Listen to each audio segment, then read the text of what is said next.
If I am multiplying like bases, that means we add the exponents. And let me explain that. If you have, say, x squared, do you agree that is x times x?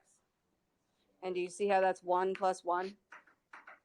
Okay, so I'm going to write this out the long way. Just keep in mind, you're not going to be able to write this out the long way. I just want you to recognize it. X cubed, yes? X to the fifth, 1, 2, 3, 4, 5. How many are there? X to the 3 plus 5. So all you do is add your exponents. When multiplying like bases, add the exponents. Remember, that doesn't have anything to do with that coefficient out in front. If they're supposed to be multiplied, keep multiplying. This one, power to a power, you multiply them. So for example, this is saying 2x cubed times 2x cubed times 2x cubed times 2x cubed, correct? Another way of saying it is 2 to the 1, 1 times 4, 2 to the 4th. X cubed, 3 times 4, 12. So I have 16x to the 12th.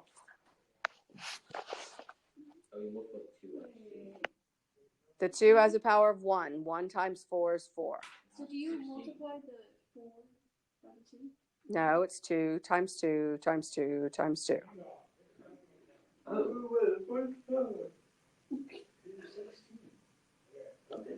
Okay, now the quotient rule I'm going to do a little different than they show.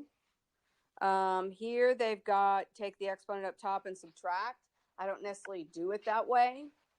The catch is you never want to have a negative exponent. So when I do this next one, my question is, where's the bigger x? Is it on the bottom or the top? And by that I mean look at the exponents. Which one is the bigger exponent? You think negative 3 is bigger than 1? So it's on the bottom, so I'm going to write it on the bottom.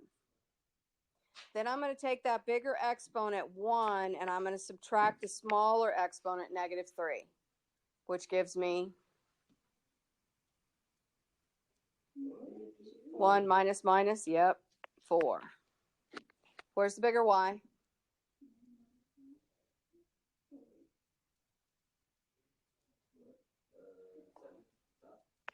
So then I do 7 minus 4.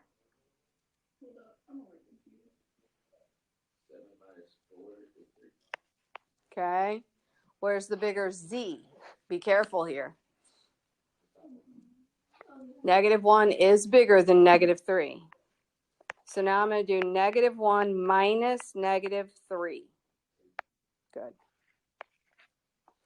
And if you do it that way, you don't end up with any negative exponents. If you did it the way they suggested, it would have been x minus 3 minus 1, so that'd be negative 4. It would have been y cubed, and then it would have been z. Z would have worked out as well. So then all you'd have to do then is anything with a negative exponent, you have to move to the other spot. Okay? X to the 0 equals 1. What's 5 to the 0? Nope. Nope. 0. Nope. 1. What's 100 to the 0? What's 100x to the 0?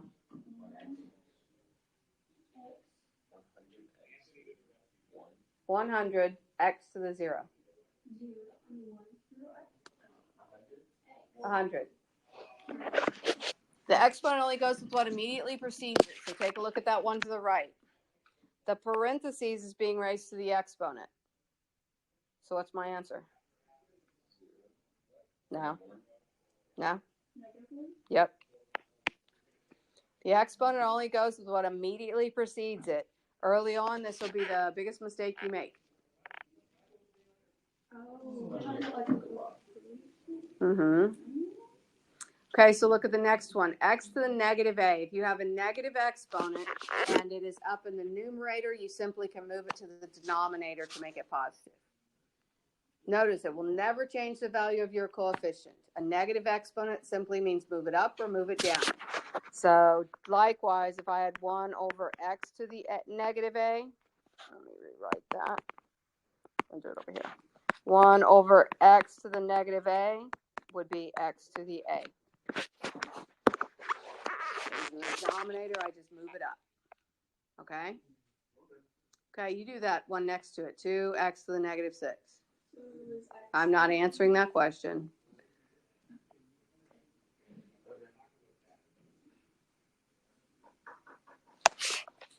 It should be 2 over x to the 6. The negative 6 only goes with what immediately precedes it, which is the x. The 2 is multiplying the x. Now, if they were in parentheses, then they'd go together. The next one is the power rule as well. This one can make life pretty easy because you can simplify anything inside of these parentheses. But anytime you have an exponent on both the top and the bottom, that means you can take it out and use the power rule. So here, this one right here might have been written as x 2 times 4 over x 3 times 4, which it wouldn't because that's stupid, but just to give you the idea. But what I can do is simplify it. This is going to be 1 over x. Does everybody see why? Where's the bigger x? 3 minus 2? Okay. And then after that, it's just going to be 1 over x to the 4th, because 1 to the 4th is just 1.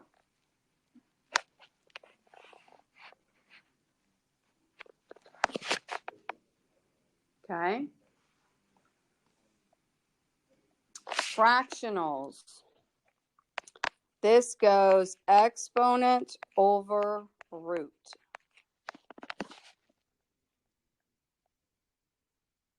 So to take it outside of the radical, which I love to get rid of radicals, the exponent goes on top of the root. Going the other way, this right here has a root of 3, and it's x to the first power.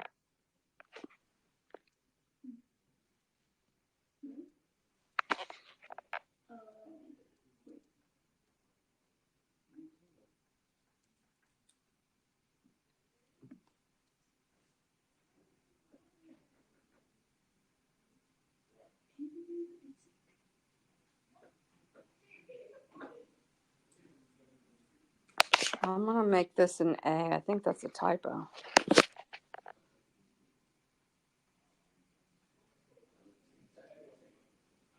No, it's x to the A, so that should be an A on top. Okay, so if we wanted to rewrite this next one, it would end up being 8x to the 5th power within the cube root. I don't know when we would actually want to do that. What we are going to do, though, is what's the base for 8? 2 to the what? No. 2 cubed x, and then it's being raised to the 5/3.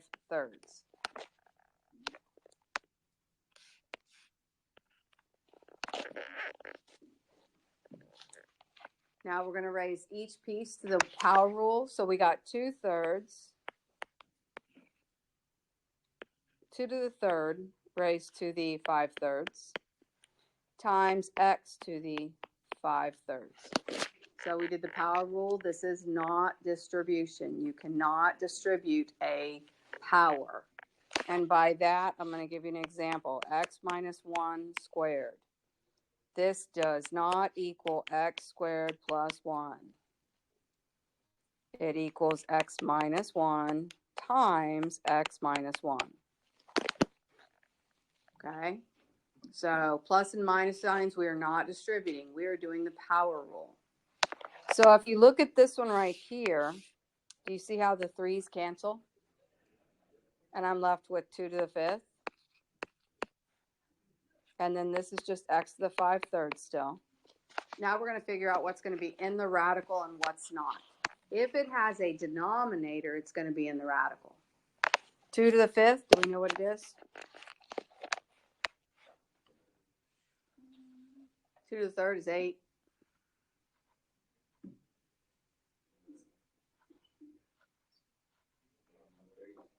Very good.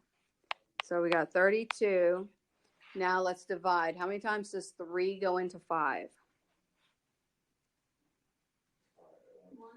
So we got 1 on the outside. The root is 3. What's the remainder? So we got 2 on the inside.